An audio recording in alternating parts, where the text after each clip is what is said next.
¿Qué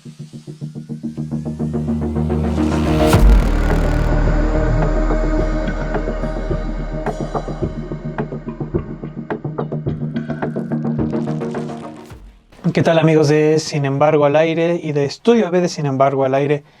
El día de hoy hablaremos sobre un personaje entrañable, un personaje sabio, un personaje carismático que se ha sabido ganar no solamente a las personas de su país, sino al mundo entero, no importa de qué ideología sean.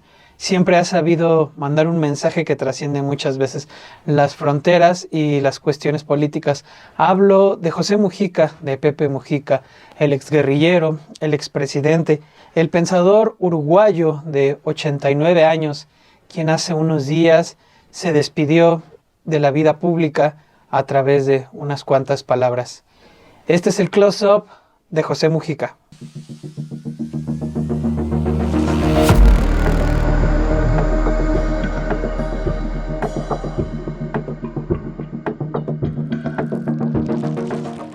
Me quiero despedir de mis compañeros y de mis compatriotas. Lo que pido es que me dejen tranquilo, que no me acosen con entrevistas y nada más. Se terminó mi ciclo hace rato. Sinceramente, me estoy muriendo. De esa manera se despidió José Mujica el pasado 9 de enero. El expresidente, el exguerrillero, el pensador uruguayo, lucha contra el cáncer que se ha propagado por todo su cuerpo. Su adiós, hecho en una entrevista con el semanario uruguayo Búsqueda, ha cimbrado al mundo entero, al cual supo cautivar con su discurso, pero también con su congruencia y su sobriedad. José Alberto Mujica Cordano es el primer hijo del matrimonio entre Demetrio Mujica y Lucy Cordano. El periodista Miguel Ángel Campodónico relata en su libro Mujica que Pepe, como se le conoce, nació en su propia casa después de que su madre fuera asistida por una partera. Así lo relata. Una vieja comadrona que, si bien no poseía título alguno, cumplía su trabajo a la perfección. De hecho, expone, Mujica vive en un chacra en el rincón del cerro que está ubicado muy cerca del lugar en donde nació. Campodónico cuenta cómo a lo largo de su vida Mujica ha establecido una relación importante y trascendental con el trabajo de la tierra, sobre todo por la influencia que produjo en él las largas estadías en el campo de su abuelo materno. De hecho, Mujica se dedicó varios años a vender flores. Ahí encontró el sustento, sobre todo a partir de la muerte de su padre, cuando él apenas era muy niño. Su madre, al hacerse cargo del hogar, tuvo que recurrir a la ayuda del mayor de sus hijos, Pepe, quien aprendió y encontró en el cultivo y en la venta de las flores un sustento, pero también un acercamiento con la tierra, con la naturaleza, el cual le daría todo lo necesario para trascender y para entender la importancia del ser humano en este mundo. Pepe Mujica, ni siquiera en los peores momentos de su vida, relata Campodónico, cuando encerrado en prisiones inhumanas parecía que lo había perdido todo y que el propio futuro se había esfumado, dejaría de pensar en volver a tener una chacra en la cual pudiera nuevamente realizar los trabajos que había descubierto siendo un niño. Esa misma relación con la tierra lo ha mantenido viviendo en el mismo lugar durante décadas junto a su compañera, a su pareja, la ex vicepresidenta uruguaya Lucy Topolansky, quien como él fue parte de la guerrilla de los Tupamaros. De hecho, él tenía 37 años y ella 27 cuando relata el periodista Jack Nickas de The New York Times. Ambos estaban en una operación clandestina y se encontraron por primera vez. Muchos años después, Mujica compararía su primera noche juntos escondidos en la ladera de una montaña como un destello de luz en la noche. Y relata Nickas, en medio de la guerra hallaron el amor, pero apenas unas semanas después fueron encarcelados y sometidos a torturas y a maltratos. Durante 13 años solo lograron intercambiarse una carta. Los guardias confiscaron el resto. En 1985 terminó la dictadura uruguaya fueron liberados de inmediato y no tardaron en encontrarse. José Mujica ha llegado a relatar a la prensa que el encierro de ambos les impidió tener hijos. Mujica salió de la cárcel a los 50 años y Topolansky a los 40. Lo cierto es que es de sobra conocido que ambos dan resguardo a perritos como Manuela, su perrita, a quien se le ha visto en numerosas ocasiones acompañar al expresidente uruguayo en su bocho, como se le conoce aquí en México. Vayamos al primer close-up. El guerrillero que llegó a la presidencia. El documentalista y activista Saúl Alvidres pudo conversar y conocer a José Mujica como parte de su proyecto Sobreviviendo al siglo XXI, Chomsky, de Noam Chomsky y Mujica. En entrevista para este close-up, Alvidres compartió una semblanza del sabio de Sur, como se le conoce a Pepe Mujica. Biográficamente te diría que es una persona rebelde desde nacimiento, muy adepto a la lectura, autodidacta, y que desde joven se unió a la militancia. Sabemos que en el Cono Sur, en el continente latinoamericano, durante décadas anteriores hubo muchísimos problemas con las dictaduras y una represión terrible desde el gobierno. Bueno, Pepe Mujica participó en la guerrilla urbana Tupamaros, allí en Uruguay, en su juventud, lo cual le costó 6 balazos, 15 años de cárcel casi. La última etapa fue de 7 años, en la cual estuvo en un aislamiento prácticamente total, en la cual él dice que estuvo a punto de perder la cordura y, bueno, situaciones muy duras, prácticamente inhumanas. Él decía que él estaba contento cuando le aventaban un catre, como decimos nosotros, un pedazo de colchón, porque vivía en unas condiciones terribles. Bueno, posterior a eso, él sale, una vez terminada la dictadura en Uruguay, él se hace una liberación de estos presos políticos, él sale, te hablo más o menos del 85, y él entonces dice que asume que el pueblo uruguayo no estaba preparado para las ideas que le estaba planteando desde la guerrilla, y entonces toma la vía de la democracia liberal. Se configuran una creación de un conjunto, de una organización que conglomera distintos partidos de izquierda, y él participa, por supuesto, en la fundación de esto. Él así pasa a ser diputado, ministro de Agricultura, en fin, y termina siendo presidente del año 2010 al 2015 de la República del Uruguay. Posterior eso, senador, el senador más votado de la historia del país. Después él ya con su avanzada edad como senador decide retirarse, aunque siempre se mantiene permanentemente participando en el activismo y en la política. Y bueno, desafortunadamente hace algunos meses él anuncia que tiene un cáncer de esófago. Hace algunos días, más desafortunado todavía, él anuncia que se extendió a los riñones. Él tiene desde que salió de la cárcel, un problema, una enfermedad autoinmune, aparte de otro, te digo, 6 balazos y un montón de cosas. Y bueno, él pues ahorita se está despidiendo porque con la metástasis y pues ya no hay mucho que hacer. Pero él siempre con la cabeza en alto, incluso hablando con una cierto elemento cómico de siempre hace de su despedida, pero pues estamos en este momento. Ahorita Pepe tiene 89 años. Para entender al Pepe Mujica guerrillero, es imprescindible comprender que Uruguay era un país casi militarizado durante el gobierno de Jorge Pacheco Areco, un político de derecha. El periodista uruguayo Mauricio Rabuffetti escribe en José Mujica, La Revolución Tranquila, que mientras Pacheco había decidido que una guerrilla no era algo que estuviera dispuesto a tolerar y para combatir haría todo lo que considerase necesario, y añade, la guerrilla de los Tupamaros creía desde mediados de los años 1960 que Uruguay se dirigía inevitablemente hacia el autoritarismo y hacia un golpe de Estado. Para ellos, además, las urnas no eran un camino posible para defender sus ideas en un país que consideraban dominado por la burguesía y cuyo sistema político estimaban corrupto e inmoral. Tampoco estaban dispuestos a esperar. Precisamente Mujica era un líder militar de una columna de esta agrupación, una de las más disciplinadas y eficaces de la organización, según relata Rabuffetti. Un día, en el marco de una operación que daría la guerrilla un asalto a una familia adinerada, que les daría los recursos necesarios para poder costear sus operaciones, Mujica y algunos de sus compañeros fueron sorprendidos en un bar y él, al momento de ser detenido, recibió 6 balazos que lo llevaron prácticamente a estar muy cerca de la muerte.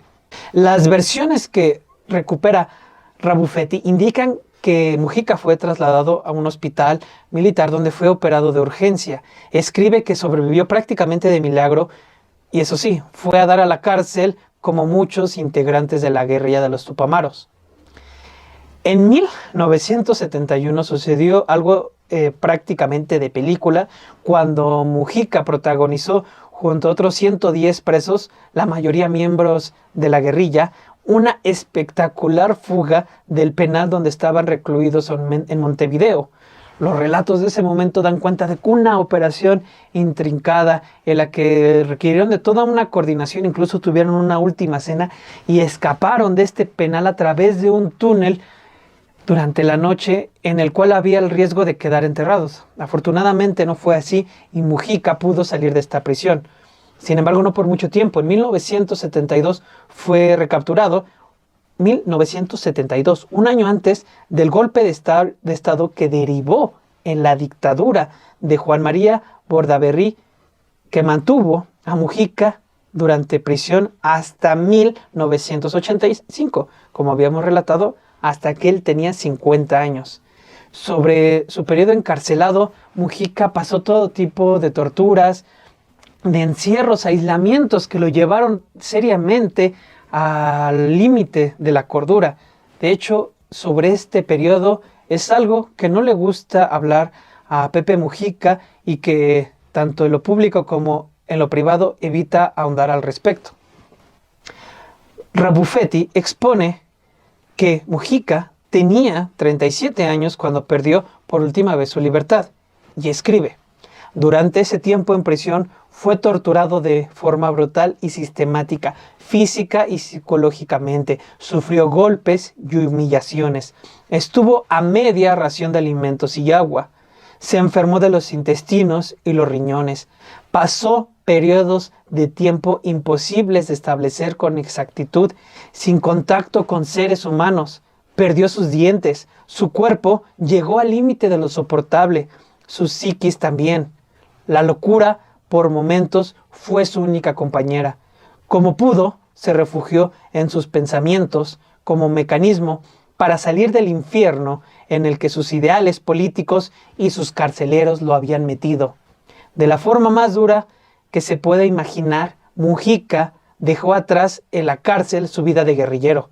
Salió convertido en un político. Ya fuera del encierro, con el fin de la dictadura y ante una apertura democrática en el Uruguay, Mujica creó, junto con otros liderazgos de la guerrilla del Movimiento de Liberación Nacional Tupamaros, el Movimiento de Participación Popular. En las elecciones de 1994 fue elegido diputado por Montevideo y con su estilo franco, su manera de conducirse serena y estos dichos populares, logró hablarle al descontento de los uruguayos, a que lo entendieran, a generar toda una popularidad entre todos estos círculos. De hecho, en 1999 fue elegido senador y 5 años después el Frente Amplio, su partido, se convirtió en la primera fuerza dentro del partido de gobierno. Entre 2005 y 2008, Mujica se sumó al presidente Tabaré Vázquez como ministro de Ganadería, Agricultura y Pesca. Posteriormente regresó al Senado, desde donde impulsó su candidatura a la presidencia.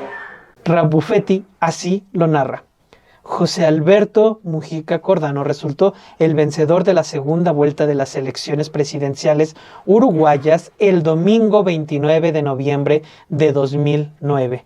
Su victoria se produjo tras una dura campaña electoral en la que de forma permanente afloraron los recuerdos de su pasado guerrillero y los señalamientos de su forma de vestir o hablar. Obtuvo 52.59% de los votos según los datos oficiales definitivos ante su rival, el expresidente Luis Alberto Lacalle Herrera. Vayamos al segundo close-up, el símbolo uruguayo que conquistó el mundo. La fama de Pepe Mujica fuera del Uruguay se debió en parte a la falsa imagen que la prensa internacional vendió de él como el presidente más pobre del mundo, un calificativo que le molesta al pensador uruguayo y que se debe a la sobriedad en la que vivió durante su mandato presidencial, en el cual donó 80% de su salario, un monto que ascendió a $550,000 durante sus 5 años de gobierno. En su gestión también rechazó vivir en la residencia presidencial de Suárez y Reyes, la casa oficial del gobierno uruguayo, para seguir viviendo en su chacra, sin mayor seguridad que la de 2 guardias y la compañía de su pareja, Lucy Topolansky. De hecho, Mujica donó su sueldo a un programa de viviendas de bajo costo para personas con dificultad de acceso a un techo, particularmente centrado en madres solteras. Este programa contemplaba la construcción a partir de las propias familias de estas viviendas con apoyo de terceros, ya sea del Estado o voluntarios. Incluso el propio José Mujica fue visto trabajando directamente en la construcción de estas viviendas. Lo cierto es que a Mujica le ha molestado demasiado el que lo vendan como el presidente más pobre del mundo. Así se lo dijo al documentalista Saúl Alvidres cuando le dijo que quienes insisten en ver eso no entendieron un carajo, porque pobre es el que precisa mucho y su definición es estoica, pues si el mundo no aprende a vivir con sobriedad, a no despilfarrar, a no desperdiciar, si no aprende eso, dice Mujica, pronto nuestro mundo no va a resistir. Vayamos a escuchar a Saúl Alvidres. Él, dentro de las cosas como él se describe a sí mismo, él dice que él es una suerte de neoestoico. El estoicismo es una corriente filosófica clásica que viene desde los griegos y los romanos, y parte de lo que plantea es el tema de la austeridad. Séneca dice, y lo repite mucho Pepe, que el más rico no es el que más tiene, sino el que menos necesita. Entonces, cuando él le dicen que es el presidente más pobre del mundo, una de las razones por las cuales se hizo muy famoso, él se enoja y no le gusta. Dice, yo no soy pobre, yo soy sobrio. Y lo dice, no, ni siquiera sobrio, porque, no, perdón, austero, porque las políticas de austeridad en Europa corrompieron esas palabras. Yo soy sobrio, ligero de equipaje, porque él plantea que tener muchas cosas te quita tiempo de vida, porque las cosas necesitas dinero para comprarlas, y el dinero es tiempo que hay que invertir. Entonces el tiempo de tu vida, hay que ser avaro con el tiempo de tu vida, y entonces él dice, yo tengo que tener pocas cosas para tener tiempo para hacer lo que a mí me gusta. Ese es el Pepe. Si bien su manera de vivir le acaparó la atención, su discurso y sus iniciativas gubernamentales, como la de regular el mercado de la marihuana, promover el matrimonio entre personas del mismo sexo y legalizar el aborto, cautivaron al mundo entero. Eso quedó demostrado, por ejemplo, cuando pronunció su célebre discurso del 24 de septiembre de 2013 en la Asamblea General de la ONU. Vayamos a escuchar un fragmento de este discurso. Hemos sacrificado los viejos dioses inmateriales y ocupamos el templo con el dios mercado. Él nos organiza la economía, la política, los hábitos, la vida, y hasta nos financian cuotas y tarjetas la apariencia de felicidad. Parecería que hemos nacido solo para consumir y consumir, y cuando no podemos, cargamos con la frustración, la pobreza y hasta la autoexclusión. Lo cierto hoy, que para gastar y enterrar los detritos en eso que se llama la huella de carbono por la ciencia, si aspiráramos en esta humanidad a consumir como un americano medio, promedio, son imprescindibles 3 planetas para poder vivir. Es decir, nuestra civilización montó un desafío mentiroso.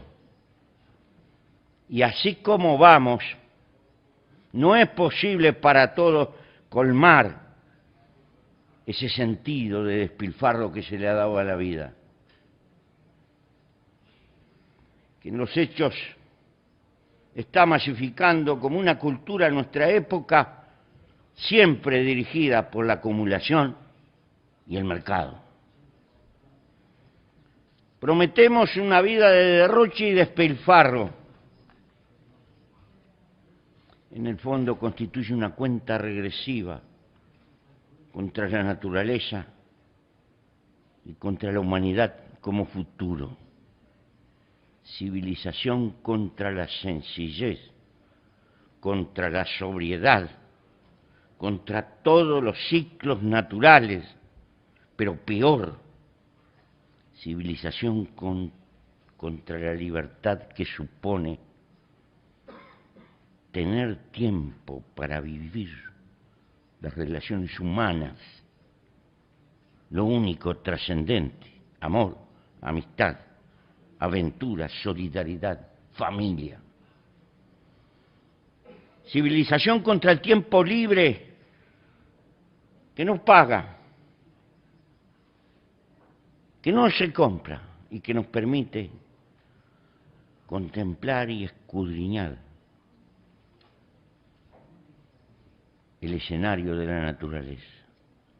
Arrasamos las selvas verdaderas, e implantamos selvas anónimas de cemento. Enfrentamos al sedentarismo con caminadores, al insomnio con pastillas, a la soledad con electrónica. ¿Es que somos felices, alejados de lo eterno humano? Cabe hacerse esta pregunta. Aturdidos, huimos de nuestra biología que defiende la vida por la vida misma como causa superior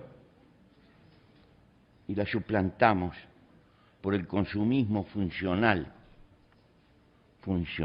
a la acumulación. La política. Con ese capital de influencia internacional, Mujica llevó más allá de las fronteras del Uruguay su congruencia. En marzo de 2014 anunció, por ejemplo, que su país estaba dispuesto a recibir a presos de la cárcel de Guantánamo, esta prisión militar estadounidense instalada en Cuba, en donde se cometían, voy a repetir. Con ese capital de influencia internacional, Mujica llevó más allá de las fronteras su congruencia. En marzo de 2014 anunció que Uruguay estaba dispuesto a recibir a presos de la prisión de Guantánamo, una cárcel militar instalada en Cuba, gestionada por el ejército de Estados Unidos, en donde se cometían todo tipo de atrocidades a personas detenidas y acusadas por terrorismo. Al final, en medio de las críticas que generó esta propuesta y sobre todo de cara a la nominación que hicieron por él por primera vez para recibir el Premio Nobel de la Paz, Mujica recibió a 6 detenidos en medio de todo este clima. Ese mismo año, pero en abril, en medio de esta nominación del Nobel y luego de no tener éxito en la mediación en el proceso de paz de Colombia entre la guerrilla y el gobierno en turno, Mujica dijo que Uruguay podría albergar a niños que estaban sufriendo el conflicto, los ataques, el genocidio contra Siria. Lo mismo sucedió, se le criticó el que no pensara a los niños uruguayos, el que llevara esta propuesta más allá de las fronteras. Al final fueron 120 personas, entre madres, padres, hijos, que fueron recibidos por su país y por él mismo, quien acudió en este evento al aeropuerto a recibirlos de primera mano. Cada una de estas acciones, pero sobre todo la congruencia que ha demostrado, son las que han convertido a José Mujica en un símbolo de la humanidad, en un símbolo del Uruguay, en un símbolo internacional, que ya ha visto pasar sus mejores momentos, como él lo ha dicho, y ha decidido esperar hasta el último de sus días, como inició su vida, junto a su tierra, junto a sus seres queridos y descansando en su chacra en Uruguay. Este fue el close-up de José Mujica.